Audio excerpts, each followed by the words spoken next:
Olá pessoal, Shalom, graça e paz a todos. Estou aqui para fazer mais um vídeo para o canal. Hoje eu estarei comentando sobre o texto bíblico de Apocalipse, capítulo 1 e o versículo 8. Quem é o Alfa e o Ômega que está presente neste texto? Faz referência ao Pai ou ao Filho? Recentemente, em um debate na rádio musical, segundo o pastor César Cavalcante, ele afirmou claramente que o Alfa e o Ômega e o resto dos títulos que estão inseridos dentro deste texto bíblico se aplica a Jesus. Ou seja, Jesus é o Alfa e o Ômega, de Apocalipse, capítulo 1 e o versículo 8. Será que de fato esta afirmação feita por ele procede? Bem, sobre isso que estaremos vendo logo mais.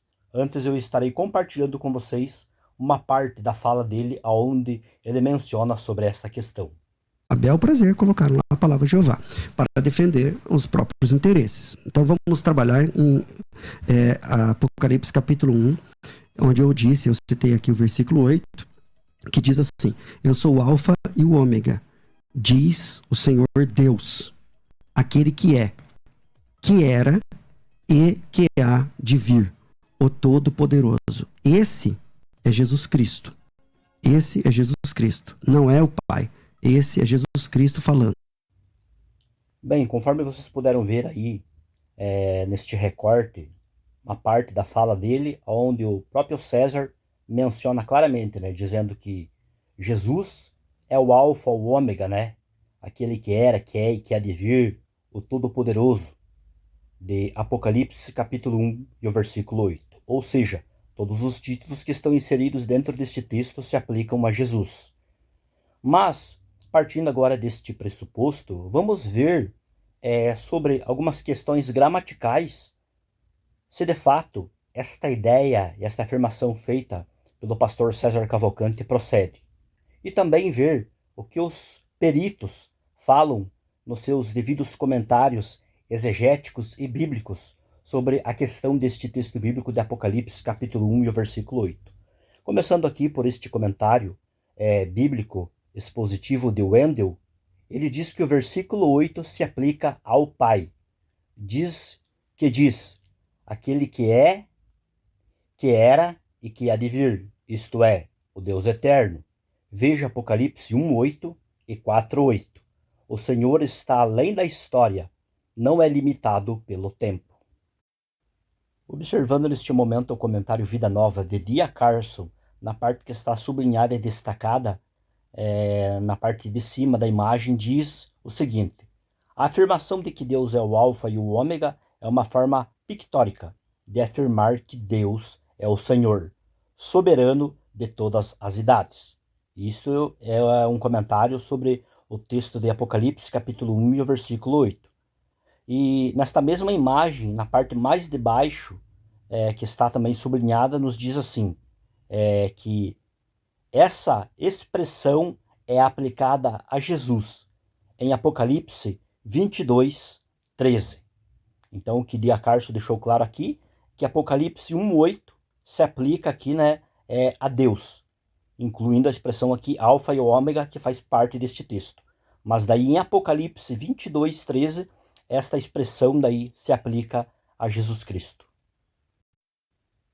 Sobre Apocalipse 1:8, o comentário exegético de Robert Thomas diz o seguinte: não se pode deixar de ficar impressionado com a força do caso para ver Deus Pai como orador no verso 8.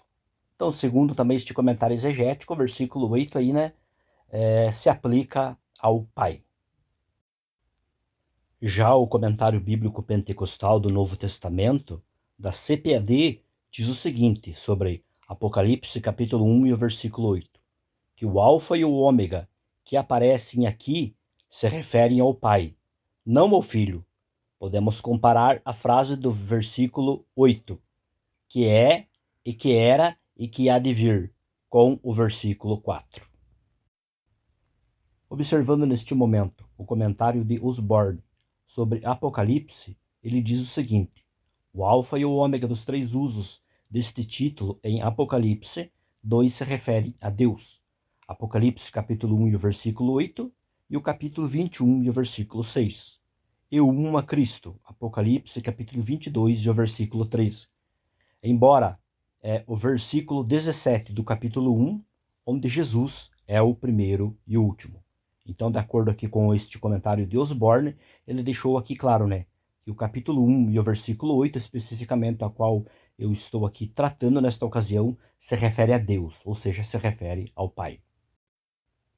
Após ter apresentado aqui vários comentários exegéticos do Novo Testamento, feito aí por peritos como Diacarso, Osborne, Thomas, entre outros, mostrando aí de forma clara e unânime que ambos entendem que o versículo 8 do capítulo 1 do livro do Apocalipse se aplica ao Pai e não ao Filho, eu quero agora, a partir deste momento, compartilhar com vocês algumas observações gramaticais sobre este texto bíblico, mostrando ali de forma mais clara que, de fato, este versículo se aplica a Deus, né, ao Pai, e não ao Filho Jesus Cristo. A primeira pontuação que eu quero aqui trazer e compartilhar com vocês é o seguinte, que entre o versículo 7 e o versículo 8, nós temos aqui uma mudança abrupta de sujeito. Ou seja, o versículo 7 deixa aqui claro, de forma explícita, que quem está sendo aqui comentado e de quem está sendo tratado no versículo 7 é o Filho. Já o versículo 8 mostra claramente que as atribuições feitas ali se referem ao Pai. Ainda sobre esta primeira pontuação, vale aqui observar que os verbos que ocorrem no versículo 7, eles ocorrem na terceira pessoa. Já o versículo 8, ele começa com um pronome na primeira pessoa. Então, isso também ajuda a esclarecer essa questão. E além do mais, o versículo 7, melhor dizendo, ele se encerra com o amém, né? No final do versículo 7 nós temos o amém, mostrando aqui o encerramento do versículo. E por fim aqui também vale observar que no versículo 8 existe ali uma construção, ego eimi, né? Eu sou, que introduz uma fala direta, marcando uma mudança clara de sujeito, né? Agora quem fala aqui é outra pessoa, né? Que é identificado aqui como Senhor Deus, ou seja, uma referência clara ao Pai e não ao Filho. Em suma, dentro desta primeira pontuação, o versículo 7 é aplicado a Cristo e o versículo 8 é aplicado ao Pai. Uma segunda observação do ponto de vista gramatical e sintático que eu quero compartilhar com vocês, conforme vocês podem observar aí na parte que está sublinhada da imagem destacado, que a expressão Kyrios Hotheos, o Senhor Deus, é amplamente utilizado na Septuaginta com referência direta ao Pai. No Novo Testamento já essa expressão mantém essa associação contínua com o Pai. E a sintaxe grega aqui, ela é simples, objetiva e enfática, né? Ao mostrar que o artigo definido antes de Deus, ou seja, Hotheos, reforça a identificação específica do Pai dentro deste texto. Uma terceira observação que eu quero compartilhar com vocês é a seguinte, que a estrutura sintática em Apocalipse 1:8, que diz assim, o que é e que era e que vem, mantém uma referência direta ao Pai. João utiliza esta mesma descrição em Apocalipse 1:4, onde a aplicação ali é feita de forma objetiva ao Pai. Vocês podem comparar essa estrutura sintática aí na descrição desta imagem. Aí eu deixei aí claro para vocês na parte sublinhada e destacada o versículo 4 e o versículo 8, dando ênfase nessa estrutura, né? O que é e que era e que vem. E aí nós temos então mais esse ponto para fundamentar e tomar como base, de forma clara e evidente, mostrando que este texto bíblico se aplica ao Pai e não ao Filho.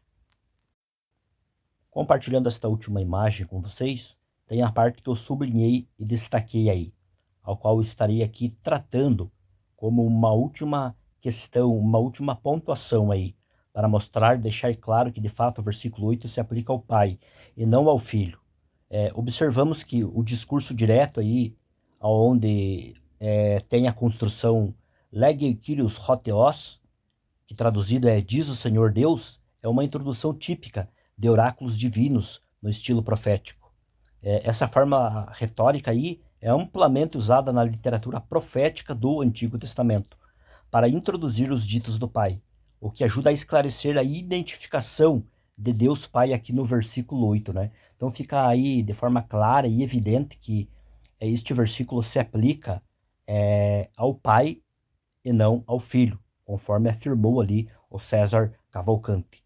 O que ele poderia no máximo dizer é que ele não concorda que o versículo 8 seja ali atribuído, a expressão alfa e o ômega e o restante dos títulos, seja atribuído ao Pai, mas que ele entende do ponto de vista teológico que ali se aplica ao Filho. Tudo bem, né? Seria uma questão aí de discordância de forma lógica e racional. Agora, a partir do momento que ele afirmou com unhas e dentes, dizendo que este versículo 8 não se aplica ao Pai, desmerecendo o seu oponente, ele acabou ali, no caso, cometendo um equívoco e mostrando que ele não estava, de fato, inteirado sobre a questão do assunto. Aqui eu deixei claro por comentários exegéticos feitos por peritos aí, né, como já mencionei, Dia Carso, Osborne, entre outros, e também algumas pontuações aqui, né, levantadas aí, feito do ponto de vista gramatical e sintático, mostrando que o versículo 8 aí se aplica ao Pai. Então, pessoal, eu vou ficando por aqui neste momento, que eu tinha para compartilhar com vocês nesta ocasião era isto. Deus abençoe a todos e até um próximo vídeo.